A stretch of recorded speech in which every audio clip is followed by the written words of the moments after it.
जय श्री हरि। हर वर्ष के जेठ मास के शुक्ल पक्ष की दशमी को गंगा दशहरा मनाया जाता है। पुराणों के अनुसार गंगा दशहरे के दिन पवित्र नदियों में स्नान करने से और दान पुण्य करने से सभी पापों से मुक्ति मिलती है। राम की नगरी अयोध्या के राजा हुआ करते थे सगर। इनकी 2 रानियां थीं, जिनमें से एक रानी को 60,000 पुत्र थे, वह दूसरी को सिर्फ एक पुत्र था। राजा ने अपने राज्य का विस्तार करने के लिए अश्वमेध यज्ञ का आयोजन किया। उन्होंने समूचे भारत में भ्रमण करने के लिए और सभी राजाओं को बताने के लिए अपने अश्व को छोड़ा ताकि वह चारों दिशाओं में भ्रमण करता रहे। देवराज इंद्र राजा सगर का यह यज्ञ सफल नहीं होने देना चाहते थे, इसलिए उन्होंने अश्व को अगवा कर लिया कि राजा सगर के सभी बेटे घोड़े की खोज में लग गए। समस्त पृथ्वी में खोज करने के बाद भी घोड़े का कुछ पता नहीं चला, जिसके बाद राजा सगर ने पाताललोक में खोज करने का हुक्म दिया। पाताललोक में खुदाई हुई, उसी समय वहाँ महामुनि कपिल की समाधि लगी हुई थी, जो घोर तपस्या में लीन थे। उन्हीं की समाधि के पास घोड़ा बंधा हुआ था। राजा के पुत्रों को गलतफहमी हो गई कि उनके अश्वमेध का घोड़ा कपिल मुनि ने चुराया है। यह देखकर राजा के पुत्रों को कपिल मुनि पर बहुत क्रोध आया और वह मुनि पर चिल्लाने लगे, उन्हें दुर्वचन अपशब्द कहने लगे, जिससे कपिल मुनि की तपस्या भंग हो गई और उनके घोर तपस्या की तपन की अग्नि से राजा के 60,000 पुत्र वहीं राख का ढेर हो गए।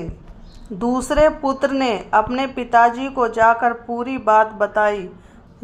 गरुड़ जी ने, जिन्होंने राजा सगर के 60,000 पुत्रों की मुक्ति की प्राप्ति के लिए एक उपाय बताया। उन्होंने कहा, तुम्हें तपस्या करके गंगा को धरती पर लाना होगा। जैसे ही गंगा धरती पर आएगी और तुम्हारे पुत्रों की भस्म पर पड़ेगी तो वह मुक्त हो जाएंगे। राजा सगर और उसके पुत्र ने तपस्या की, लेकिन सफल नहीं हो पाए। इसके बाद राजा सगर के पौत्र भगीरथ का जन्म हुआ। अपने पूर्वजों के इस अधूरे कार्य को उसने पूरा करना अपना कर्तव्य समझा और भगीरथ ने ब्रह्मा जी की कठिन तपस्या करके ब्रह्मा जी को प्रसन्न किया। तो ब्रह्मा ने प्रकट होकर उन्हें वरदान मांगने को कहा। भगीरथ ने गंगा को धरती पर लाने का वरदान मांगा, लेकिन ब्रह्मा जी ने बताया कि धरती में इतना बल नहीं है कि वह गंगा के भार को सहन कर सके। तुम्हें शिवजी से प्रार्थना करनी होगी और उनसे सहायता लेनी होगी, जो गंगा को अपने द्वारा धरती पर भेज सकते हैं। उस समय गंगा ब्रह्मा के कमंडल में थी, जिसे उन्होंने शिव की जटाओं में अवतरित किया।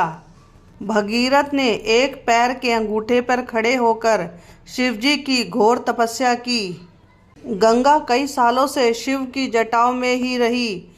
वह वहां से निकलना चाहती थी और रसातल में जाना चाहती थी, लेकिन इतनी जटिल जटाओं में वे रखी गई, उन्हें बाहर निकलने का रास्ता नहीं मिल रहा था। भागीरथ की तपस्या से खुश होकर भगवान शिव ने उन्हें दर्शन दिए और वरदान पूरा करने का आश्वासन दिया। इसके बाद गंगा जी की धाराएं हिमालय से होती हुई पृथ्वी पर आई। पृथ्वी पर आते ही गंगा का विशाल रूप से मानव जाति परेशान हो गई। उन्हें लगा कि भूचाल आ गया। जिस रास्ते से गंगा निकल रही थी, वहाँ कई ऋषि मुनियों के आश्रम थे। ऋषि जहू ने गंगा को आते हुए देखा तो वे समझ गए यह कोई राक्षस की माया है। उन्होंने गंगा को अपने मुंह के अंदर ले लिया। भागीरथ समेत सभी देवता ने उनसे प्रार्थना की। उन सब की प्रार्थना सुनकर ऋषि रहु ने गंगा जी को अपने मुख से मुक्त किया। इसके बाद भगीरथ ने अपने 60,000 पूर्वजों को मुक्ति दिलाई। यहाँ से गंगा को एक नया नाम दिया गया, गंगा दशहरा। इसे भागीरथी गंगा भी कहते हैं। भगवान श्री राम ने इस दिन रावण का वध किया था। तथा देवी दुर्गा ने 9 रात्रि एवं 10 दिन के युद्ध के उपरांत महिषासुर पर विजय प्राप्त की थी और असत्य पर सत्य, बुराई पर अच्छाई और अधर्म पर धर्म की विजय के रूप में यह त्यौहार मनाया जाता है, जो गंगा दशहरा, विजयदशमी और दशहरे के नाम से जाना जाता है।